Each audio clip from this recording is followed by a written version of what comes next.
Okay, so there's this provocative new essay making the rounds, and it basically puts a name to something a lot of people have been noticing, a really sudden, really dramatic shift in how American patriotism is being talked about. So we're going to break down its central argument, piece by piece. The essay kicks off with this zinger of a line. Right away, it sets this sharp, analytical tone. It's basically telling us that what we're about to look at isn't just a simple change of opinion, but more like a performance, a show, with a hidden motive. And this is the core puzzle, right? The essay points out that, just a little while ago, it felt like a lot of the mainstream conversation was about framing America's founding as, a criminal project. And now all of a sudden, that same culture seems to be wrapping itself in patriotic language again. So the source asks, what is behind this sudden reversal? The essay actually has a name for this feeling, patriotic whiplash. It contrasts the very recent past, where criticizing historical figures and institutions was pretty common, with this sudden, new embrace of phrases like our republic and the promise of America. Now, this is absolutely crucial. The source claims this is not a genuine change of heart. It's not like a bunch of people suddenly rediscovered a deep love for their country. No. Instead, the essay argues that this is a deliberate, calculated, strategic move. And this brings us right to the core thesis of the essay, a concept the author gives this really memorable name, the Great Patriotic Heist. So what is the heist? Well, the essay defines it as this tactical takeover of patriotism by what it calls cultural elites. And the motive? According to the source, it's all about controlling the story of America, especially with its 250th anniversary just around the corner. The source breaks the whole logic down into 3 pretty simple steps. First, there's a threat. The possibility of Donald Trump basically owning the narrative of the America 250 celebration. Second, there's a need. You gotta create a powerful counter-narrative to stop that. And third, the tool.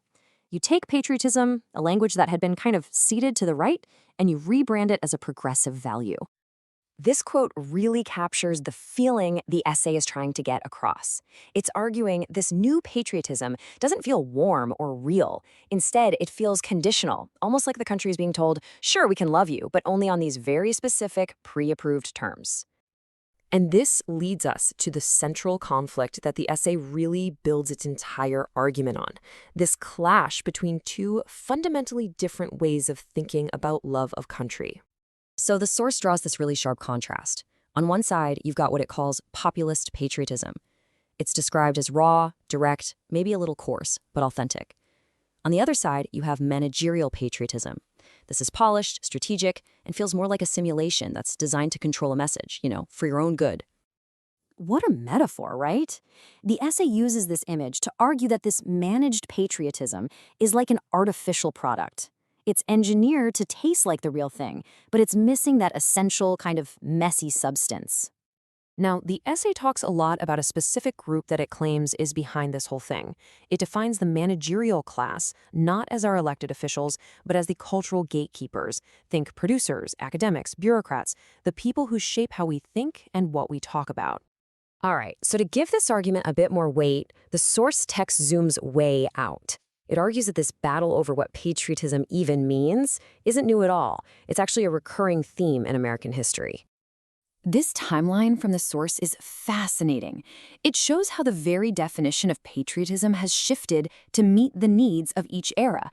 It started as loyalty to an idea, self-rule, back in 1776. Then it became devotion to the Union during the Civil War. It turned into collective sacrifice during World War II, and then this spontaneous pop culture party in 1976. After a short comeback post 9/11, it kind of fell under suspicion. The essay argues that today's version is something totally new, a tool for narrative control. This contrast is just so critical to the essay's whole argument. It holds up the 1976 Bicentennial as this carnival of belief, something that was spontaneous, grassroots, from the bottom up. And then it predicts that the upcoming 250th anniversary in 2026 is going to be the exact opposite, a top-down, professional, focus-grouped marketing campaign.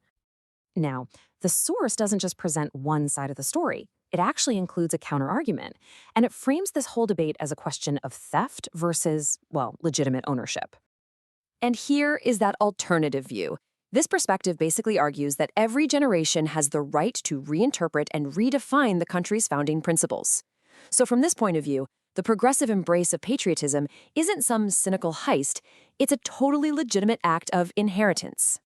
But despite acknowledging that counter-argument, the essay comes down firmly on one side. Its final moral judgment is that what really matters most isn't the political content of patriotism, but its authenticity. The source's closing argument is basically that this heist is doomed to fail. And not because of some big political fight, but because a performance of belief just can't last forever. It argues that mimicry eventually gives itself away, and a nation founded by rebels isn't going to be managed by life coaches. This is the essay's final, really powerful claim about the character of the country itself. It argues that, at its core, America has this built-in preference for authenticity, no matter how messy or ugly it might be, over some perfectly crafted but totally false story. And that's really where this whole explainer of the essay leaves us. It boils the entire complicated debate down to a single, really provocative question. Is true patriotism about presenting a flawless, inspiring narrative to the world? Or is it about grappling with an honest, complicated, and sometimes unflattering story? The source has its answer, but the question is one for all of us to think about.